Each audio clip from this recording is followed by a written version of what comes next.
Welcome to Beamish Colliery Village. This is a recreation of a typical 1900s colliery village. So behind me we've got the coal mine. So the men would have worked in the colliery, but they also lived nearby as well. So behind we've got a full colliery village. So we've got everything from the way the miners lived to the way they worked. So behind you can see the colliery shaft where the men actually went down underground, in this case around 600 feet. The coal was brought to the surface, and then you can see the railway behind me where the coal was taken away.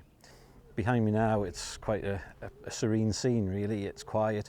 A working colliery, there would be noise, there would be trains, coal going through 24 hours a day, so a hive of activity, lots of noise, lots of dust, and quite a dangerous place to be working as well.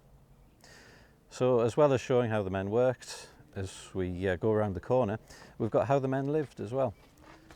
So here we've got a recreation of typical miners' houses from the early 1900s.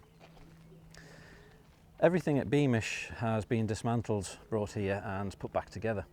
So the street of houses we've got here came from just outside Sunderland, and it was taken down stone by stone, brought to the museum and rebuilt.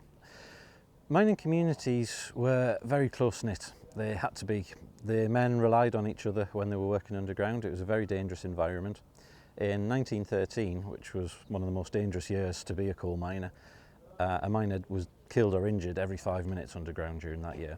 So when they were at work, they relied on each other for their safety. So that continued up on the surface as well. The families relied on each other. When one family fell on hard times, the other families would often rally round and help them. So very, very close-knit. And that went from the way they lived, the chapels, the school, because everybody stayed in the village. People didn't move out of the village that much. They stayed together, lived together, worked together. So because of that, very, very close-knit communities. And that continued right up until the 1980s when the collieries started to close.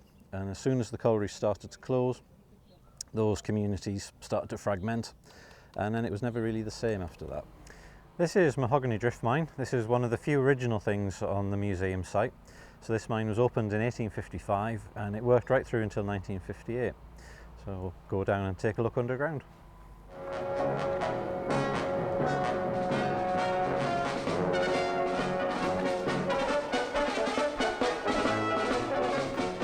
So here we are actually at the coal face. We're surrounded on all sides by coal now.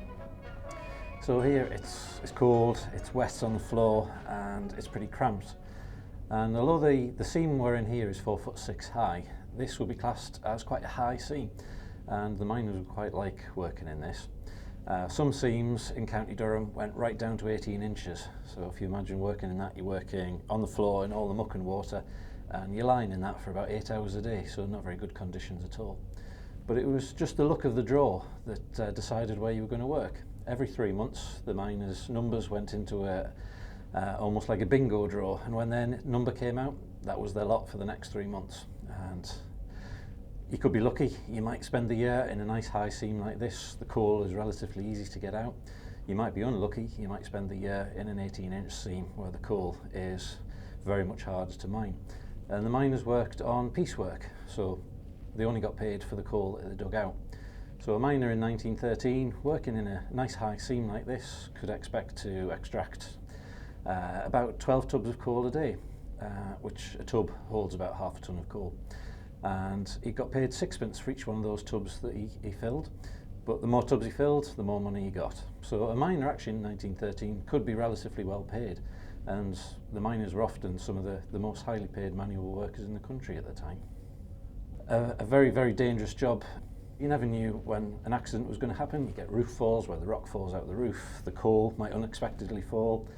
You've got gas that's trapped in the coal as well, so if a miner's working through the coal, hits a gas pocket, that methane gas comes out. If that hits a spark or a naked flame, that causes explosions.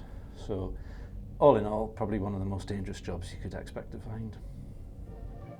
So because the miners worked together underground, when they came back to the surface, they lived in such close proximity. They played together as well. So from playing on the kites pitches, cricket, football, sports were very important because they were underground so much. To get out in the fresh air, to play sports, and to go in the gardens as well. Most miners' houses came with quite a large garden. That was partly so they could grow vegetables, they could supplement the diet with homegrown vegetables. They also kept animals, they kept ferrets, they kept pigeons as well. They would have regular pigeon racing. So all of those things very much tied into colliery communities.